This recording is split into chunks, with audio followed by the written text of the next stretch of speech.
Chapter 18, Food Safety and Technology, Part 2.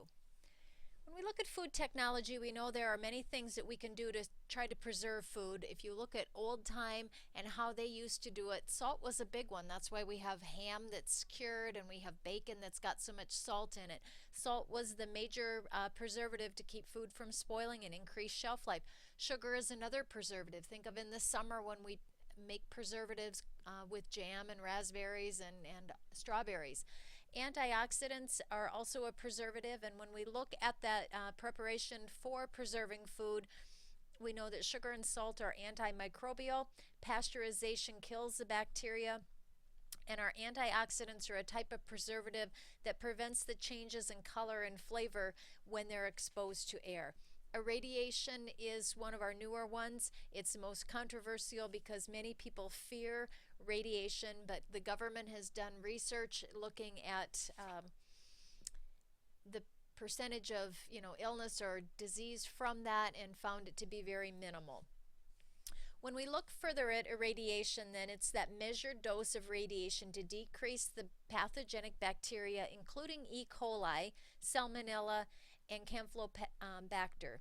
When we look at destroying insects and parasites, it decreases the amount of spoilage, it inhibits the sprouting, and it decreases the pathogens by 99.9%.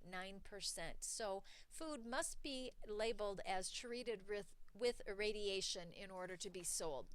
Genetically modified food is a newer part of science, and when we look at plant genetics, this in the last 10 years has really taken off and become something we're reading a lot more about and thinking more about as consumers and also producers here in Iowa as to growing genetically modified corn and different products.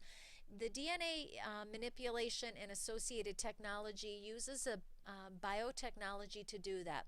With genetic engineering, what we're doing is transforming a plant from one gene at a time to manipulate that DNA sequence, and we integrate them into that plant genome or a set of genes. Gene is selected and introduced into new plant cells, and the seed is then prepared within a year or two. The genetically modified process, then, about 2/3 of all biotechnology crops are planted in the U.S. are genetically modified. Europe is still very skeptical, wondering about the long-term effects of the health and the population of their people related to eating and consuming genetically modified food. About 85% of our soybeans and 75% of the cotton are genetically modified. And our goals with doing this are to increase yields and nutrients and to give a healthier mix of plant oils. When we look at the benefits, we know that there are many for plant growth as we're trying to feed the world and decrease hunger, which we'll be talking about in the next unit. It becomes important to grow foods that are genetically modified. Monsanto had the first one with the Bt gene. It's from the bacterium Bacillus thuringiensis. And that genome then directs the production of the protein, making that plant toxic to the insects. So no chemical insecticides are necessary when we plant our Bt corn. There's also a strain of rice that's genetically modified to be higher in beta carotene, which helps about 1 million children in the world every year with vitamin A deficiency. So scientists suggest planting a certain percentage of normal plants alongside of the Bt modified plants to delay the resistance of the mutants. Our genetically modified foods then are regulated by the Food and Drug Administration. There's testing for safer human consumption. It is a legal responsibility of the producers here in the U.S. to make sure that the foods we're producing do not cause any harm to the public. Considering that most, if not all, food crops have been genetically modified in some way, it would be very difficult to have a completely genetically modified free food. As we look at mad cow disease, that was something that was talked about a lot a few years ago. I think it was England that had a lot of mad cow disease, and we know it's a chronic degenerative disease that affects the central nervous system. Thinking about food and bioterrorism, since 9/11 there's been a lot of skepticism and worry about, will somebody try to cause bioterrorism in the United States by getting into either our food or water supply. and killing and harming many, many people. Food contaminants are things such as pesticides. They have looked a lot at some of the health issues that are out there as a result of the use of pesticides. Growing up in Iowa, it was a big moneymaker for young people to go out and walk beans in the summer and pull the weeds from the soybean fields. Today, there isn't any of that because we spray them all with pesticides and herbicides that take care of that problem. So things have changed a lot for the producer, but also the consumer as well. When we look at the toxins in the food chain, you can see the tuna consume plankton, eating fish, accumulating toxins with increasing concentration. So there is a fear of where this is in our food chain. As we look at some of our domestic foods and our nutrition safety, the American Dietetic Association is looking at bringing an end to the domestic food insecurity and hunger, and trying then to achieve, food security for all of the people in the United States, because even here in the United States there are many, many people that have domestic hunger and food insecurity. When we look at our food and water safety, the position of the American Dietetic Association is that we have a right to food safe and water. And when we look at collaborating among representatives of agriculture and food and the national government and their regulating agencies, it really is a process of having everybody work together. As we look at food and biotechnology, the American Dietetic Association encourages, like I said, common food groups, food and nutrition professionals working together to promote and produce the best products for sustaining our consumer. Foods that commonly cause allergic reactions are listed here. Many people are allergic to eggs, and there is a cross-reference, people that are allergic to eggs and getting a flu shot. We know that peanut allergies can be very serious. There are children that are allergic to peanuts and have to carry EpiPens to school, because even if the child sitting next to them is eating a peanut butter and jelly sandwich, they can have an allergic reaction just because of the serious nature to that.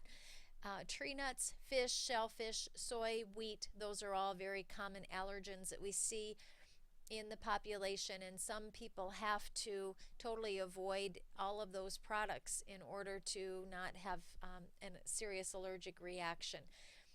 The reactions can be all the way from GI difficulties to skin irritation to breathing difficulties. The patient or person can go into shock and death also as a result of allergies. So it's a very serious thing that we have to be educated on to know how to prevent and treat. Looking at our temperature guide, we remember from the chapter to clean, separate, cook, and chill our foods properly. 180 degrees Fahrenheit for whole birds, like at Thanksgiving. If you put stuffing inside the bird before you cook your turkey on Thanksgiving, you know the cooking time will need to be increased significantly, and really the only way to tell if your food is thoroughly cooked or the meat is thoroughly cooked is to use a temperature gauge. 40 to 140 is where bacteria like to grow, so we keep the refrigerator colder than 40 degrees, and we cook meat higher than 140 degrees.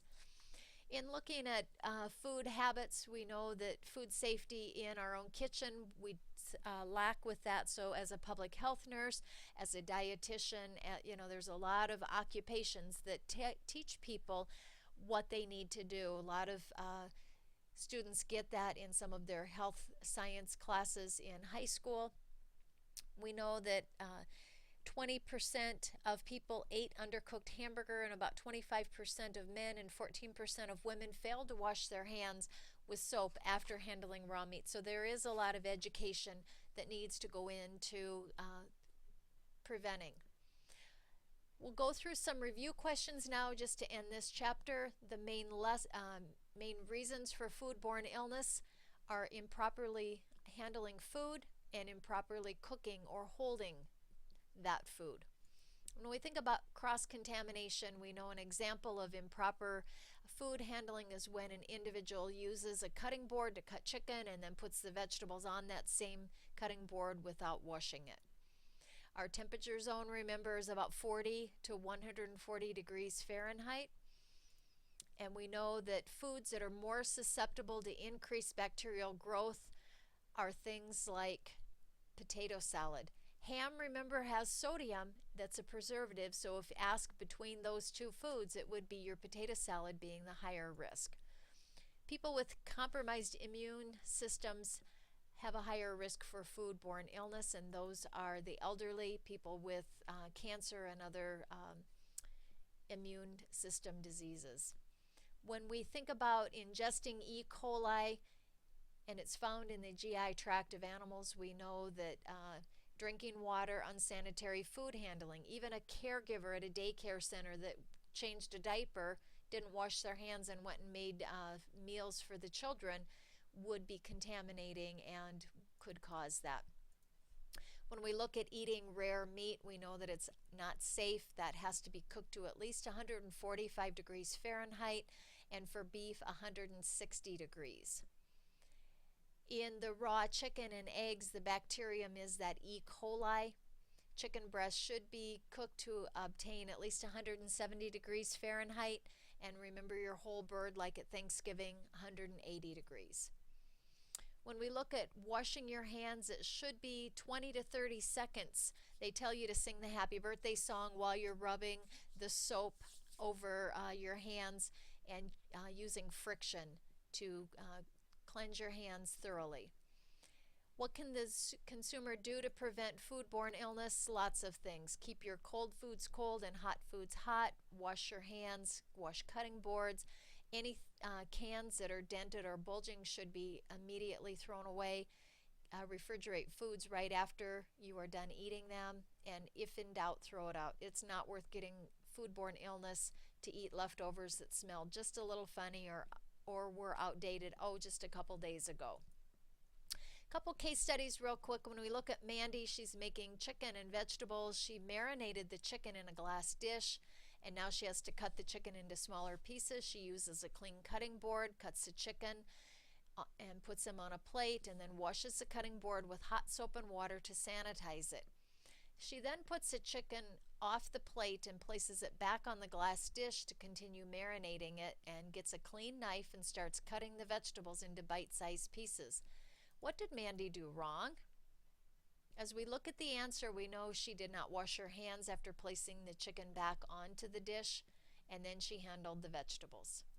Our second case study is looking at Steve, and his family has decided to make a nice dinner with pasta, asparagus, lemon marinated steak, and cheesecake, and he's been thawing the meat in the refrigerator, and his refrigerator is set at 46 degrees Fahrenheit.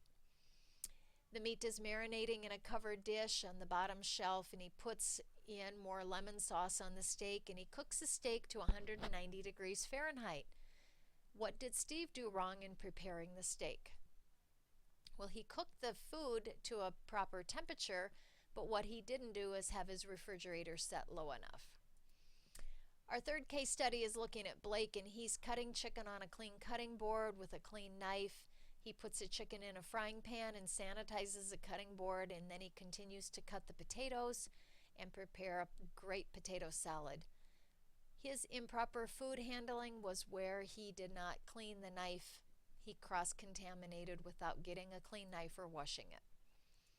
And our last case study is looking at Sherry, who's making some great chocolate chip cookies. She buys the ready-made cookie dough and heads home to put them in the oven. Before opening the package, she washes her hands. She cuts the package open and is now tempted to eat some of the cookie dough from that package, but she just eats 1 tablespoon of raw cookie dough, and she puts it on her spoon in the sink to wash. She washes her hands, uses a new spoon then to place the dough on the pan and cook them. She bakes them for the proper time at 325 degrees, and the cookies come out golden brown. Did she do anything wrong in how she prepared her cookies? And the answer is no. She has done nothing wrong, because cookie dough that comes from the store is using pasteurized eggs, and so they would be safe to eat, unlike making your own cookie dough from home where you put the raw cookies in and would eat that and get salmonella. This ends our PowerPoint.